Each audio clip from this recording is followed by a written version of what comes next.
Goeiemiddag, dis alweer ons in depressie is 'n bliksem. Ek weet nie daar by julle nie, maar ek kan vir julle sê hier by ons waai die wind iets verskrikliks. En as jy so kyk, ja, ek weet nie of die spookhaartjies opstaan, ek kan dit nie sien nie, maar die hare staan soos statiese elektrisiteit wat naby 'n ou is, en ek noem hulle sommer spookhaartjies. Baie dankie vir die mense wat verlede week gereageer het op die video en ander wat reageer het op die vorige video's. Ons vat dit stadig. Ek gaan nie 'n volgorde hê nie, want soos mense vragies vra, sal ek ook dan onderbreek om waar moontlik net te kan gesels. Ek het 'n persoon gehad wat vir my vertel het dat hy sit met kroniese pyn en hy is ook op antidepressante. Ons het so 'n bietjie gesels, maar ons het nie klaar gesels nie. Ek wag nog vir antwoorde terug van hom af. In elk geval die persoon wat kronies 'n pyn ervaar, enige iemand, ek het kroniese hoofpynprobleme gehad, verskriklike hoofpyne, en ek is vandag hoofpynvry, dank die Vader daarvoor. Maar wat ek gesien het is, toe ek in die psigiatriese eenheid 'n paar jaar gelede opgeneem was, het ek daar te doen gekry ook met die psigiaters wat daar in so 'n hospitaal werk, is net so op 'n ander vlak. Hulle trek bloed en hulle doen al hierdie tipe van dinge om dan te bepaal wat tekorte het jy in jou liggaam, sodat hulle dan ook vir jou medikasie kan aanpas en kan toets dit wat vir jou gaan werk.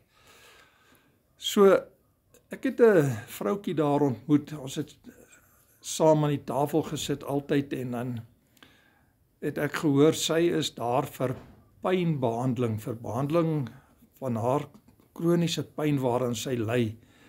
En die vrou het altyd ook onder 'n ligversorger gesit wanneer ons na ons verskillende lesingslokale gegaan het. Ons was in groepe opgedeel en sy was in ons groep gewees, en waar sy ook al ingegaan het, hulle 'n plek vir haar onder die ligversorger gegee. So die ligversorger is blykbaar iets gewees wat vir haar werk in 'n mate, maar dan het sy ook natuurlik die psigiater gesien en het hulle met haar medikasie so 'n bietjie gewerk. Ek het nooit weer agterna gehoor nie, maar wat ek geleer het oor die tyd wat ek ook by die psigiater uitkom, elke 6 maande, ek moet elke 6 maande gaan, die medies vereis dit, omdat ek op kroniese medikasie is, so ek moet by 'n psigiater uitkom, en dan ry ons Bloemfontein toe.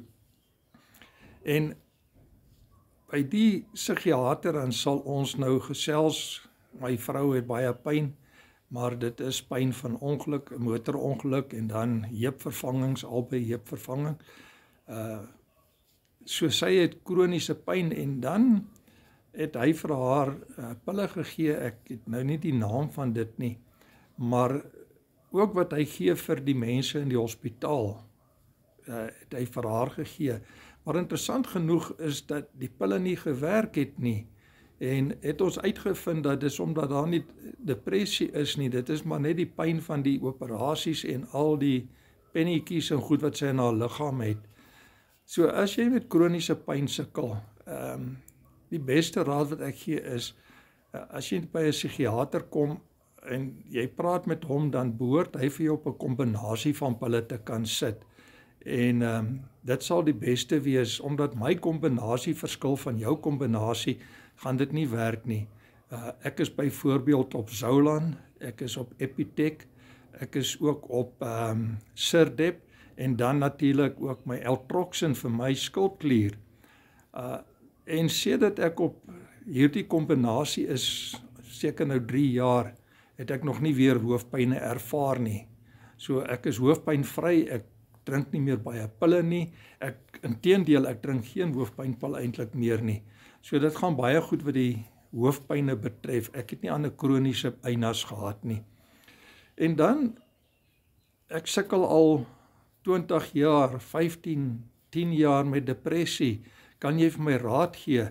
Ja, ek kan vir jou raad gee, Ons gaan net 'n bietjie eers moet gesels oor dit. So per WhatsApp is dit moeilik, maar dit werk goed vir my. Ek het nie 'n probleem met dit nie. Messenger, ek sien die mense stuur vir my boodskappe op my Facebook en ons gesels dan ook daarso. En dit wat ek ervaar is nie altyd dieselfde as wat die ander ervaar nie. My reis is een wat ook met vrees gepaard gaan en met 'n absolute afwesigheid van geestelike lewe in my, absolute donker wêreld waarin ek wegsink vir 8-9 maande. Dis nie seisonale depressie nie. Dit is 'n hele totale chemiese wanbalans, maar net soos ander depressieleiers moet ek ook vir my 'n pad uitwerk. Hoe kan ek hierdie depressie so 'n bietjie 'n teenvoeter vir dit kry?